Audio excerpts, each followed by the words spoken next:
Baiklah teman-teman, di sini saya akan menjelaskan tentang pengertian belajar dan juga pengertian mengajar. Istilah yang lazim digunakan dalam bahasa Arab terkait dengan kata belajar yaitu istilah ta'allama dan darasa.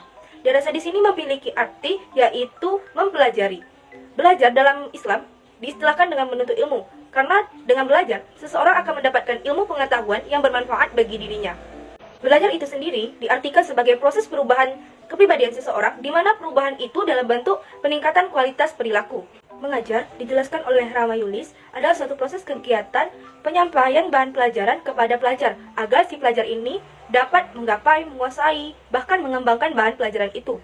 Belajar itu sendiri mengandung tujuan agar si pelajar memperoleh pengetahuan yang kemudian dapat mengembangkan, dan dengan pengembangan tersebut, si pelajar dapat merubah tingkah lakunya.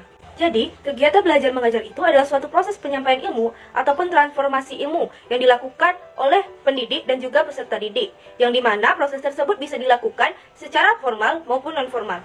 Saya akan menjelaskan mengenai ayat Al-Quran tentang perintah belajar mengajar. Al-Quran surah Al-Ala ayat 1-5 yang berbunyi, A'udzubillahi minasyaitonirrajim.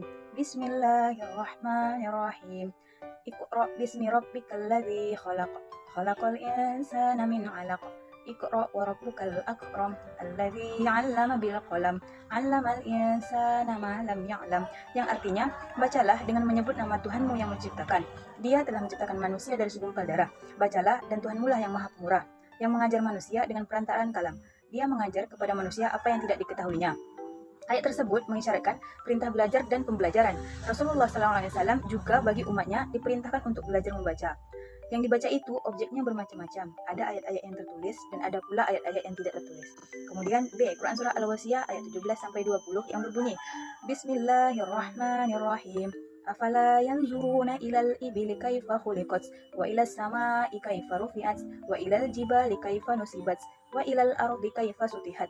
Shadaqallahul azim. Yang artinya, maka tidaklah mereka memperhatikan unta bagaimana diciptakan, dan langit bagaimana ditinggikan, dan gunung-gunung bagaimana ditegakkan, dan bumi bagaimana dihamparkan. Dari ayat tersebut mengandung nilai-nilai pendidikan, yaitu materi pendidikan yang berkaitan dengan alam raya atau lingkungan.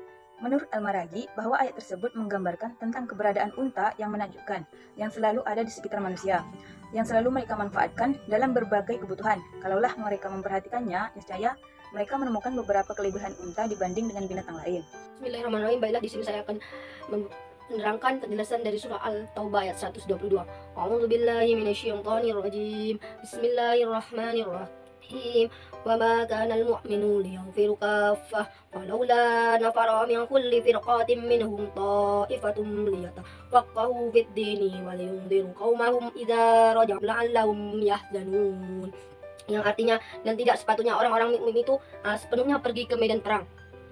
Mengapa sebagian dari setiap golongan itu di antara mereka tidak pergi untuk memperdalamkan atau memperluas agama, pengetahuan agama, untuk memberi peringatan kepada kaumnya apabila mereka telah kembali agar mereka dapat menjaga dirinya. Ayat ini menyebutkan kewajiban mencari ilmu dan mengajarkannya. Oleh sebab itu, golongan di antara mereka tidak semua ikut berjihad atau perang, namun sebagai golongan berangkat untuk memperdalam ilmu pengetahuan mereka tentang agama, agar tujuannya utama dari orang-orang yang mendalami ilmu tersebut untuk membimbing, mengajari, memberikan peringatan pada umatnya, dan mengamalkan apa yang mereka ketahui. Quran surah An-Ankabut ayat 19 dan 20. A'udzubillahi minasyaitonirrajim. Bismillahirrahmanirrahim. Awalam yarau kaifa yubdi'ullahul haqqa summa yu'idu inna dzalika 'ala Allahi yasir. Qul siru fil ardi kaifa bada'al haqqa summa Allahu yunsi'un nas'ata akhirah inna Allaha 'ala kulli syai'in qadir. Dan apakah mereka tidak memperhatikan bagi Allah bagaimana Allah memulai menciptaannya atau makhluk, kemudian dia mengulanginya kembali. Sesungguhnya yang demikian itu mudah bagi Allah. Katakanlah, berjalannya di bumi, maka perhatikanlah bagaimana Allah memulai penciptaannya. Kemudian Allah menjadikan kejadian yang akhirat atau akhir.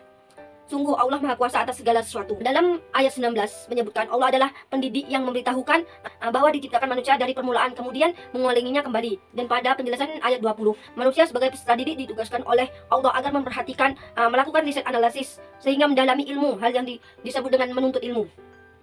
Berkaitan ayat 19 dan 20 juga menunjukkan bahwa adanya proses belajar mengajar Allah pada hambanya. Kemudian setelah manusia sudah mempunyai ilmu yang didapatkan, maka tugas manusia itu haruslah menyebarkan ilmu atau membimbing dan menjelaskan dakwah dengan baik kepada sesama manusia. Quran surah Al-Mujadilah ayat 11. A'udzubillahi minasyaitonirrajim. Bismillahirrahmanirrahim. Yarfa'ullahu alladhina amanu minkum walladhina utul ilma darajat. Wallahu bima ta'maluna khabir. Shadaqallahul azim.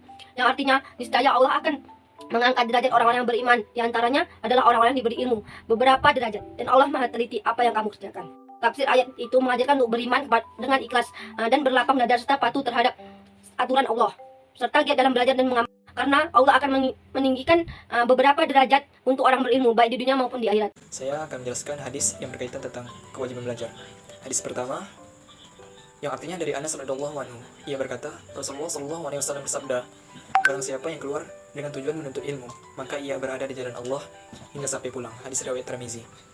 Adapun hadis yang kedua, wa an Abi Hurairah an Rasulullah qala, wa man salaka tariqan yaltamisu fihi 'ilman, sahalallahu lahu tariqan ilal jannah. Yang artinya dari Abu Hurairah radhiyallahu anhu, sesungguhnya Rasulullah sallallahu alaihi wasallam bersabda, barang siapa menempuh jalan untuk mencari ilmu, maka Allah akan memudahkan baginya jalan ke surga. Hadis riwayat Muslim, Imam Abu Husain Muslim. Adapun hadis yang ketiga, an Abi Hurairah qala Rasulullah sallallahu alaihi wasallam, ma min rajulin yasluku tariqan yatubu fihi 'ilman illa sahalallahu lahu bihi tariqal jannah, wa man abta bihi amaluhu lam yusra'u bihi tasabuh. Yang artinya dari Abu Hurairah, ia berkata, Rasulullah sallallahu alaihi wasallam bersabda, tidaklah seorang laki-laki meniti jalan untuk mencari ilmu, melainkan Allah akan mempermudah baginya jalan menuju surga. Dan barang siapa yang lambat amalannya, maka nasabnya tidak akan memberi manfaat. Hadis riwayat Abu Daud. Adapun hadis yang keempat, an Ibni Abbas radhiyallahu anhu qala Rasulullah sallallahu alaihi wasallam, utlubul ilmi walau bisin, fa inna talabal ilmi faridatan ala kulli muslimin wa muslimatin, innal malaikata tad'u ajnahatiha litalibi ridwan bima yatubu. Ruah Ibni Abdul Bar. Artinya dari Ibnu Abbas radhiyallahu anhu, ia berkata, Rasulullah sallallahu alaihi wasallam bersabda, carilah ilmu sekalipun di negeri Cina, karena sesungguhnya mencari ilmu itu wajib bagi seorang muslim laki-laki dan perempuan. Dan sesungguhnya para malaikat menaungkan sayapnya kepada orang yang menuntut ilmu karena ridho terhadap amal perbuatannya.